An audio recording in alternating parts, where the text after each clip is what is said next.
बेचारे मुसलमान को फकत वअदे हूर പറഞ്ഞത് വല്ലാത്തൊരു വാക്കാണ്.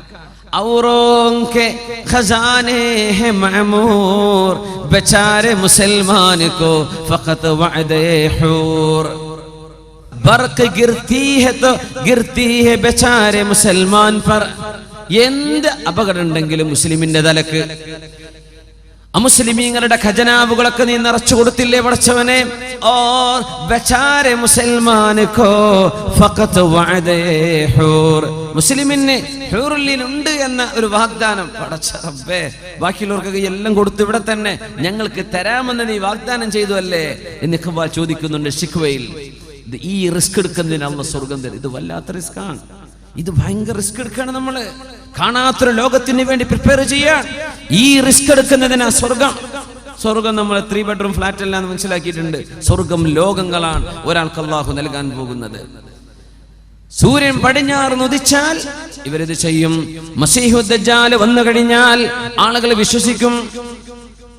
മസീഹു ദജ്ജാൽ എന്ന് പറയുന്ന മനുഷ്യനെ ലോകത്തെ ജൂതന്മാർ ക്രിസ്ത്യാനികൾ പ്രതീക്ഷിച്ചു കൊണ്ടിരിക്കുന്നുണ്ട്, മുസ്ലിമീങ്ങൾ പ്രതീക്ഷിക്കുന്ന പോലെ.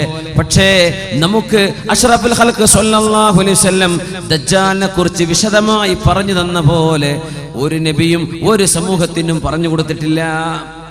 ജൂതന്മാർ ഇന്ന് ഇസ്രായേൽ എന്ന രാജ്യമുണ്ട്. നമ്മൾ പറഞ്ഞു ഇസ്രായേൽ രാജ്യത്ത് ഏറ്റവും കൂടുതൽ വെച്ച് പിടിപ്പിക്കപ്പെടുന്ന ഒരു വൃക്ഷമുണ്ട്, ഗർഖദ്. ആ വൃക്ഷത്തിന്റെ പേരെന്നതാ? ഗർഖദ്. ആ വൃക്ഷം നമ്മള് റോഡ് സൈഡിലൊക്കെ ചെടികൾ വെച്ച് പിടിപ്പിക്കൂലേ, പാർക്കിലൊക്കെ, അതുപോലെ ലക്ഷക്കണക്കിന്. ഡോക്ടർ ഉമർ അബ്ദുൽ കാഫി ഒരിക്കൽ പറയുണ്ടായി, എത്രയോ 16 മില്യണോ ആ ചെറിയ രാജ്യത്തെ 16 മില്യണോളം ഗർഖദ് വൃക്ഷങ്ങൾ അവർ വെച്ച് പിടിപ്പിച്ചു കഴിഞ്ഞു. എന്താ സംഭവം എന്നറിയോ? ലോകത്ത് അവസാന ഒരു യുദ്ധം നടക്കാൻ പോകുന്നുണ്ട് ഈസാ നബി അലൈഹിസ്സലാമിന്റെ കീഴിൽ മുസ്ലിമീങ്ങളും ജൂതന്മാരും തമ്മിൽ. അതിൽ ബൈത്തുൽ മുഖദ്ദസ് മുസ്ലിമീങ്ങൾക്ക് കിട്ടും. ജൂതന്മാർ അടിയറ പറയും, മുസ്ലിമീങ്ങൾ ജയിക്കും.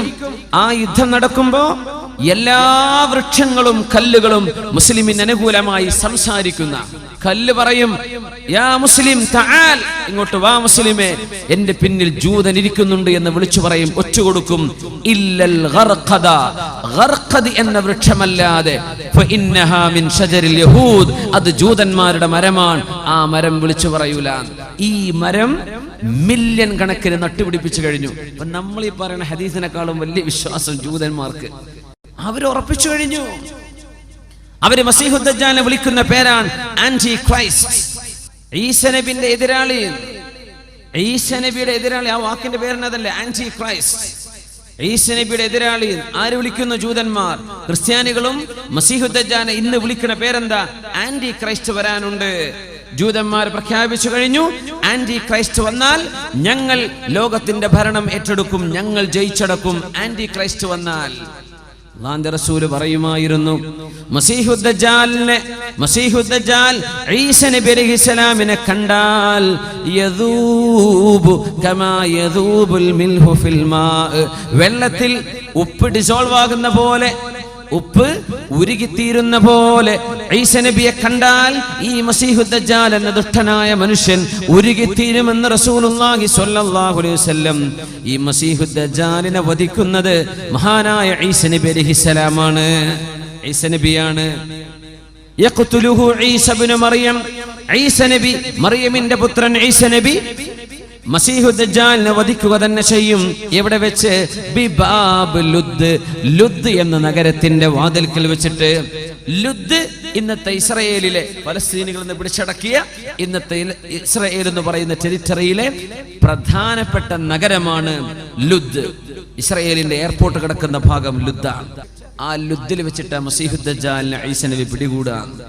പരിശുദ്ധ റസൂലുള്ളാഹി സ്വല്ലല്ലാഹു അലൈഹി വസല്ലം ഈസാ നബി മസീഹു ദജ്ജാലിനെ പിടിക്കുന്ന സ്ഥലം ഇന്ന് ഇസ്രായേലിന്റെ എയർപോർട്ട്. നബി തങ്ങൾ പറഞ്ഞു, അവൻ യാത്ര പുറപ്പെടാൻ നിൽക്കുന്ന നേരത്തായിരിക്കും ഈസാ നബിയെ പിടിക്കാൻ. വല്ല ഫ്ലൈറ്റും കയറി പോകാൻ നിൽക്കായിരിക്കും, എമിഗ്രേഷൻ കഴിഞ്ഞിരിക്കുന്ന നേരത്തായിരിക്കും ഈസാ നബി പിടിച്ച് കൊണ്ടുവരുന്നത്.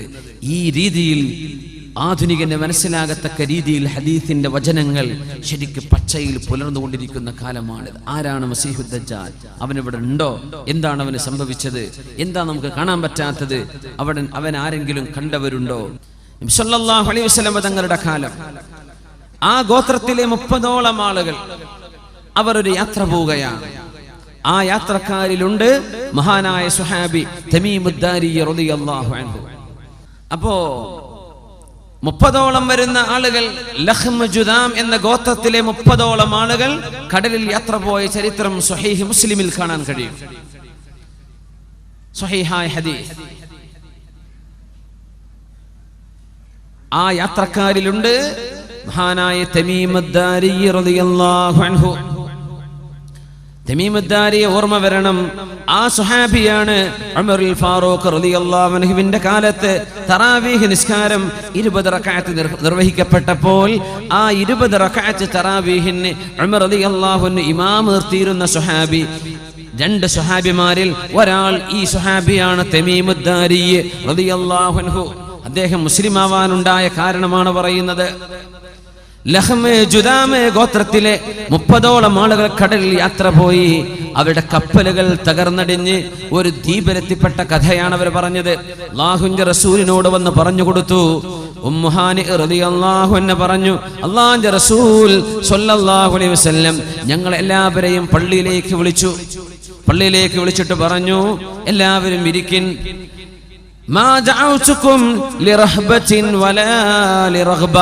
നിങ്ങളെ പേടിപ്പിക്കാനോ സന്തോഷിപ്പിക്കാനോ ഒന്നുമല്ല ഞാനിപ്പോൾ വിളിച്ചത്. പക്ഷേ തമീമുദ്ദാരി എന്ന ഈ ചെറുപ്പക്കാരൻ അഖ്ബറനി, എന്നോട് ചില കാര്യങ്ങൾ പറഞ്ഞു തന്നു. ആ കാര്യങ്ങൾ ഞാൻ നിങ്ങളെ പഠിപ്പിച്ച അതേ വസ്തുതകളായി അദ്ദേഹം കണ്ടിരിക്കുന്നു. അത് പഠിപ്പിച്ചു തരാൻ, തമീമുദ്ദാരിയുടെ അനുഭവം നിങ്ങൾക്ക് പറഞ്ഞു തരാനാണ് ഞാൻ നിങ്ങളെ വിളിപ്പിക്കുന്നത് എന്ന് പരിശുദ്ധ റസൂലുള്ളാഹി സ്വല്ലല്ലാഹു അലൈഹി വസല്ലം. സ്വഹീഹ് മുസ്ലിമിന്റെ ഹദീസ്.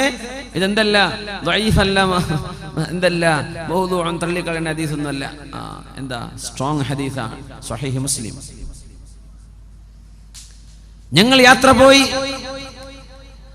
അങ്ങനെ ഞങ്ങളുടെ കപ്പൽ തകർന്നടിഞ്ഞ് ഞങ്ങൾ ഒരു വിജനമായ ദ്വീപിലേക്ക് കയറി ചെന്നു. ഞങ്ങളൊക്കെ ക്ഷീണിച്ചിട്ടുണ്ട്, തകർന്നിട്ടുണ്ട്.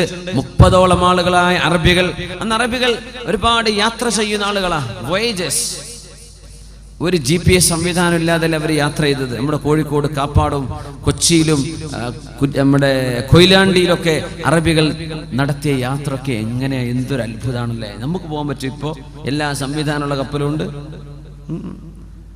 ഒന്നുമില്ല, പായക്കപ്പലിൽ പോരില്ലേ, എവിടെ എത്തുന്ന എന്തറിയും. അങ്ങനെ ധൈര്യം കാണിച്ചൊരു സമൂഹം ഉണ്ടായതുകൊണ്ടാ അവരിലേക്ക് അള്ളാഹുവിന്റെ റസൂലിനെ പറഞ്ഞയച്ചതെന്ന് സ്വല്ലല്ലാഹു അലൈഹി വസല്ലം. അറബികൾ ചെയ്യുന്ന പോലെ ത്യാഗം ഒരു സമൂഹത്തിനും ചെയ്യാൻ പറ്റൂല എന്ന് അള്ളാഹ്ക്കറിയാം. അതുകൊണ്ട് നബി തങ്ങൾ അങ്ങോട്ട് അയച്ച് അവരെ കൊണ്ട് ലോകത്തിന്റെ ദഅവത്ത് എല്ലായിടത്തേക്കും അവരെത്തിച്ചു തന്നത് മാലിക് ദീനാർ തങ്ങളടക്കം. അങ്ങനെ വന്നവരല്ലേ.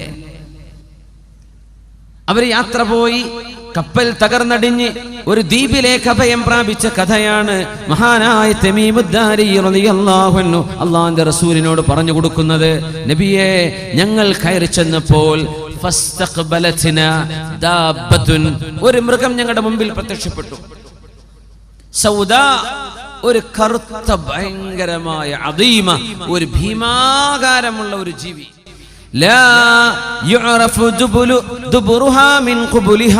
അതിന്റെ മുൻവശമേതാണ് പിൻവശമേതാണെന്നും കണ്ടാൽ അറിയുന്നില്ല. ആകെ രോമാവൃതമായ ഒരു ജീവി. ആ ജീവിയെ കണ്ടപ്പോൾ ഞങ്ങൾ പേടിച്ചു നബിയെ.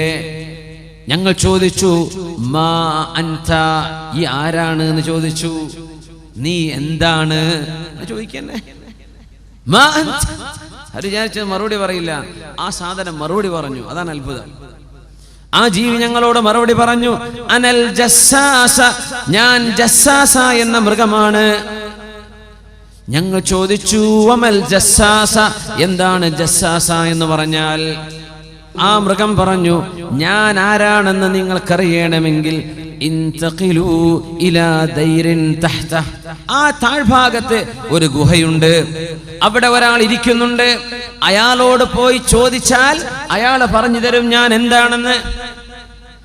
ഇവര് പറയാ, നബിയേ ഞങ്ങൾ പേടിച്ചു പോയി, ഞങ്ങൾ വിചാരിച്ചു ഇന്നഹാ ജാന്ന, ഇത് പിശാച് പെണ്ണ് ജിന്നാണോ എന്ന് പേടിച്ചു നബിയേ.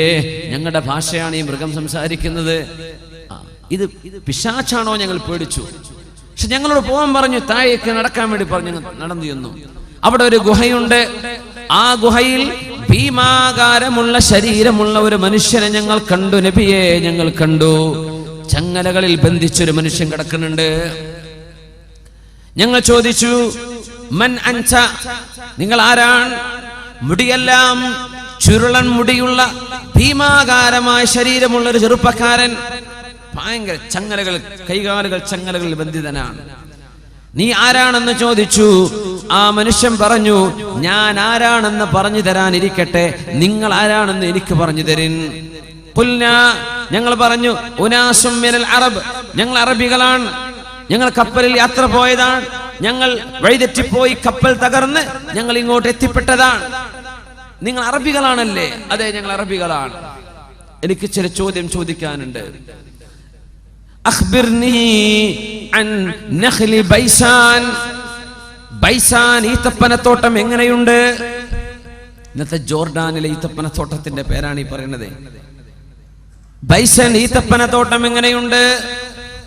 ഞങ്ങൾ പറഞ്ഞു, കസീറത്തു ഷജർ, ഇഷ്ടംപോലെ മരങ്ങളുണ്ട്, കായ്ക്കനികളുണ്ട്. അപ്പൊ ഇയാൾ പറഞ്ഞു, അമാ ഇന്നഹു, തീർച്ചയായും ഒരു കാലം വരും, ആ ഈത്തപ്പനത്തോട്ടത്തിൽ ഒന്നുപോലും കായ്ക്കാതെ നിൽക്കുന്ന ഒരു കാലം വരാനുണ്ട്.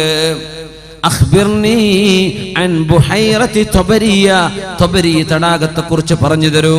ഷാമിലെ ത്വബരി തടാകത്തെ കുറിച്ചാ ചോദിക്കുന്നത്. ത്വബരി തടാകം ശുദ്ധജലമാണ്. ഇവര് പറഞ്ഞു, കസീറത്തുൽ മാ, ഒരുപാട് വെള്ളമുണ്ട്. എന്നാൽ നിങ്ങൾക്കറിയണോ, ആ വെള്ളമൊക്കെ വറ്റി വരണ്ടു പോകുന്നൊരു സമയം വരാനുണ്ട്. അടുത്ത ചോദ്യം, അഖ്ബിർനി അൻ ഐനി സുഗർ, സുഗർ എന്ന അരുവിയെ കുറിച്ച് പറഞ്ഞു തരൂ. സുഗർ വെള്ളത്തെക്കുറിച്ച്, വെള്ളച്ചാട്ടത്തെക്കുറിച്ച്. അവര് പറഞ്ഞു, ഫീഹാ മാ, അതിൽ വെള്ളമുണ്ട്, ആളുകൾ കുടിക്കുന്നുണ്ട്, കുളിക്കുന്നുണ്ട്, കൃഷി നനക്കാൻ ഉപയോഗിക്കുന്നുണ്ട്. എന്നാ കേൾക്കണോ, ആ വെള്ളവും വറ്റിപ്പോകുന്നൊരു സമയം വരാനുണ്ട്. അതൊക്കെ പറഞ്ഞിട്ട് ഈ ആളാരാന്ന് പറഞ്ഞു കൊടുക്കുന്നില്ല. എന്നിട്ട് ചോദിച്ചു, അഖ്ബിർനി അൻ നബിയിൽ ഉമ്മിയീൻ, അക്ഷരാഭ്യാസമില്ലാത്ത, എഴുത്തും വായനയും അറിയാത്ത ഒരു സമൂഹത്തിലേക്ക് നിയോഗിക്കപ്പെട്ട അന്ത്യപ്രവാചകനെ കുറിച്ച് എനിക്ക് പറഞ്ഞു തരൂ. അവര് പറഞ്ഞു, മുഹമ്മദ് റസൂലുള്ളാഹിയെ കുറിച്ചാണോ നിങ്ങൾ ചോദിക്കുന്നത്? ആ നബി ലോകത്ത് വന്നിട്ടുണ്ട്, മക്കയിൽ നിന്ന് മദീനത്തേക്ക് വന്ന് താമസമാക്കിയിട്ടുണ്ട്.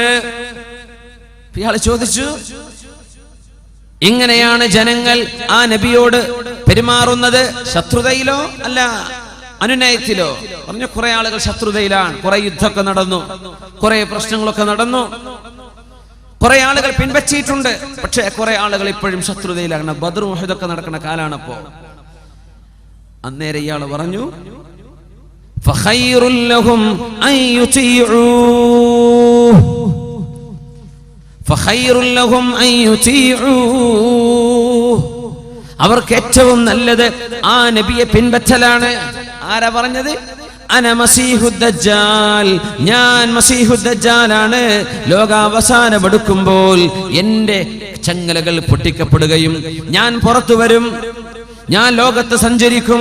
40 യൗമൻ, 40 ദിവസം. യൗമുൻ കസനത്തിൻ വയൗമുൻ കശഹരിൻ വയൗമുൻ കജുമുഅ, ഒരു ദിവസം ഒരു വർഷത്തിന്റെ ദൈർഘ്യമുള്ള ദിവസം വരും 40-ൽ. വേറെ ഒരു ദിവസം ഒരു മാസത്തിന്റെ ദൈർഘ്യമുള്ള ദിവസം വരും. വേറെ ഒന്ന് ഒരാഴ്ചയുടെ ദൈർഘ്യമുള്ള ദിവസം വരും. ബാക്കി 37 ദിവസങ്ങൾ സാധാ ദിവസങ്ങളായിരിക്കും. ഞാൻ ലോകത്തിന്റെ എല്ലാ ഭാഗത്തും സഞ്ചരിക്കും. ഗൈറ മക്ക വ ത്വയ്ബ, മക്കയൊഴികെ ത്വയ്ബ ഒഴികെ ബാക്കി എല്ലായിടത്തും ഞാൻ എത്തും. അമ്മാ മക്കത വ ത്വയ്ബ ഫതഹറുസുഹൽ മലായിക, മക്കയിലേക്കും മദീനയിലേക്കും എനിക്ക് കടക്കാൻ കഴിയില്ല. അന്നേരം മക്കക്കും മദീനക്കും അള്ളാഹുവിന്റെ മലക്കുകൾ കാവൽ നിൽക്കുകയായിരിക്കും, എനിക്ക് അടുക്കാൻ പറ്റില്ല. ഇവിടെ എത്തിയപ്പോൾ റസൂലുള്ളാഹി സ്വല്ലല്ലാഹു അലൈഹി വസല്ലം അവിടുത്തെ കയ്യിൽ ഊന്നുവടിയുണ്ട്.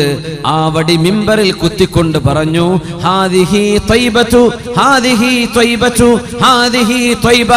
ഇതാണ് ആ ത്വയ്ബ എന്ന മദീന. എന്റെ മദീനയുടെ പേരാണ് ത്വയ്ബ. എന്റെ മദീനയാണ് അവൻ ത്വയ്ബ എന്ന് പറഞ്ഞത്. ഇതാണ് ത്വയ്ബ, ഇതാണ് ത്വയ്ബ, ഇതാണ് ത്വയ്ബ എന്ന് റസൂലുള്ളാഹി സ്വല്ലല്ലാഹു അലൈഹി വസല്ലം ക്രിസ്ത്യാനികളായ 30ഓളം ആളുകളോടാണ് അവർക്കൊക്കെ ആ നബിയെ പിൻപറ്റലാണ് നല്ലത്. ഈ വാക്കുകൊണ്ട് തിരിച്ചു വന്നപ്പോൾ എനിക്ക് മുസ്ലിമാവണം നബിയെ, എനിക്ക് കലിമ ചൊല്ലിത്തരൂ നബിയെ, എനിക്ക് ഷഹാദത്ത് പറഞ്ഞു തരൂ നബിയെ എന്ന് പറഞ്ഞ് കലിമ ചൊല്ലി ഷഹാദത്ത് ചൊല്ലിയ സ്വഹാബിയാണ് തമീമുദ്ദാരി റളിയല്ലാഹു അൻഹു.